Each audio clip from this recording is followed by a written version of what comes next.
also have a list of preferences or Yes. things that they appreciate at work. So I'll run through those. And then I think this is also helpful because it's like, oh, we want to make people feel good. But like maybe as a 7, being overly positive actually makes you feel not great about yourself or, about me. So let's run through some preferences and then you can either highlight or add to. So some of the things we'll talk about is that 4s really appreciate at work is allowing them to express how they're feeling without problem solving. And I know you've touched on that a little bit Yeah. already. Allowing them to let them contribute their unique perspective or their unique ideas and just giving it a space, not saying, oh, we can't do that. Or we always do it this way. Being authentic and honest, allowing them whenever possible to create, an aesthetically pleasing workplace, even if it's a wall or, something. And then looking for ways, maybe this is more kind of if you're a manager, to tie mundane tasks for a 4 to a greater purpose, something that is more meaningful. Anything standing out or anything that you would add that's missing from the list? Tell me more about the mundane part. Well, a lot of times what I hear from 4s is kind of going to the one that they'll neglect. It's like, oh my gosh, I have to do this in a spreadsheet. Or the Mm. fact that I think there are not a lot of 4s in the workplace who are coming into an office, sitting down at a desk, kind of doing a routine. Maybe there's like a weekly meeting or, a report. And it's like, it's important. I mean, hopefully it is important. But it just feels so like, oh, what is this? How is this contributing to like making a dent in the universe? Yeah. Um, because I thought that was really interesting that you used that word. I think I'm inviting the 4s to be healthy and take care of themselves, right? We're not in a business so that we can be taken care of. So I feel pretty drained behind a computer myself, and I need to spend time there. So it's up to me then to really make sure that I don't go at it 4 hours in a row because it's not beneficial to me or the work that I'm producing. So I need to just go out for a little walk, and it could be 5 minutes, right? That is my job, to take care of me being well in my work environment. For my boss, it's great if he understands who I am, that he doesn't have to worry that I'm constantly taking breaks because I produce really well. I'm just taking care of myself, and this is how I work best. So if the work environment supports who I am, and everyone needs to be supported, right? Just like, again, I need to be sensitive to the energy that you bring as a 7, right? The energy that a 1 brings. So, but that would be, I think, really helpful. The other thing too is, yes, environment is so important for me as a 4. Wherever I go, I create that. I've always done that, and I've always gotten this space. What I do notice that if I am the one that does bring, let's talk about plants again. I do have, you don't see them, but I have plants all over me, all around me. If I set up a space and I bring plants, do you know that it actually affects everyone? Yeah. Me as a 4 is not the only one that responds to aesthetics. Yeah. Actually, everyone does, but it is me who brings it. So to give some space to that, I think it benefits. It might be really wonky donkey in the beginning for people, like, really, this is just our cafeteria, right? But it can be very subtle, and it affects everyone, It I does. believe. It's like I didn't know that I needed this, but I did. Yes, Yeah. yes, Yeah. yeah, yeah, I just thought of one more question before yeah, we wrap it up. And I am going to ask you one kind of, yeah. is there anything else that we should know about working with a 4?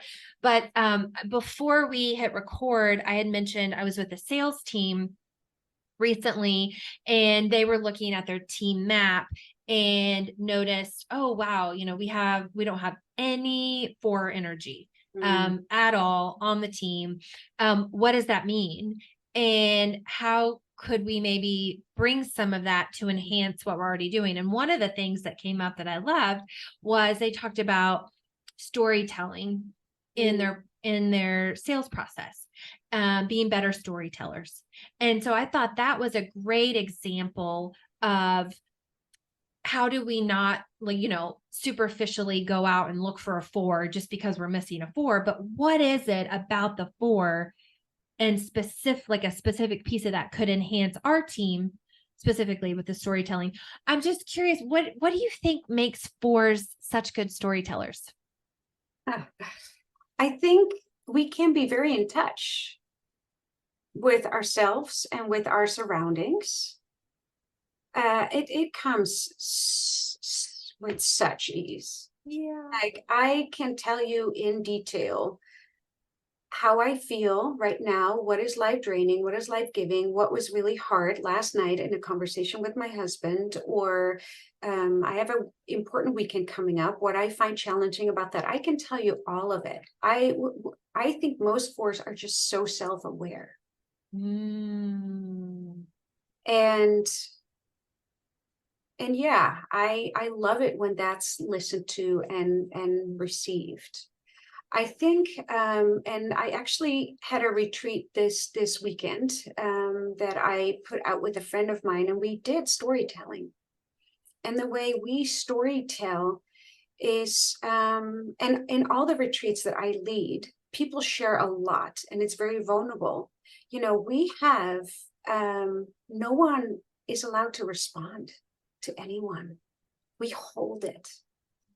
And that often makes people go even deeper into what they shared. They understand better of what they shared and what it means. And we just hold it, and we trust that someone is well. We trust that our presence is enough. We even, what we call, I've been taught this many years ago, double confidentiality. It means that I cannot revisit what you just told me at a later time in the cafeteria, for the sake of how often do we say, hey, I really connected with what you shared, and then we go on a story about ourselves. That deflects completely what somebody just said. So we have a lot of boundaries around storytelling. So I'm not able to say anything about myself, and I am not allowed to give you advice, and also not like covered advice, like, hey, here's a book title, right? Like, none of that. And there's something incredibly powerful about that. Yeah. And when you said about, well, we don't want to just bring in a 4, it's so unnatural if we don't have it. What I would encourage any company is to look at how are the people in your company connected to the 4. Right? Who is a 3 and who is a 5? The 4 is a neighbor. Can you then invest in that 3 and that 5 for them to start exploring more of that side? Like I said, I feel it takes a little bit of a courage to take on the 4-ness, because I always say it's really not easy to be a 4, which is a 4 thing to say. I really find it very complicated to be a 4. Yes. So it takes courage for a 3 or a 5 to really go there. But I would say, hey, within your company, right? Like the one is connected to a 4, the 2 is connected to a 4. So I think companies have a lot more 4-ness within their presence than they might be aware of. The way to think about that, because there often are a lot of 2s, often 1s, sometimes not as many 5s, and this is my experience. Yeah. But just thinking about that connection, and how can people who are already on your team bring in some of that because of those connections or neighbors? Yeah. And if anyone is interested, I'm happy to write up like a storytelling thing that they can work with as they move in that direction, because I think it is crucial how we listen. And I think I've had to learn to listen. It's now my profession, but many of us will need to learn how we listen well. Love it. Yeah. Yeah. I think that is something we can all, regardless of our type, Right? take from the Yes. four.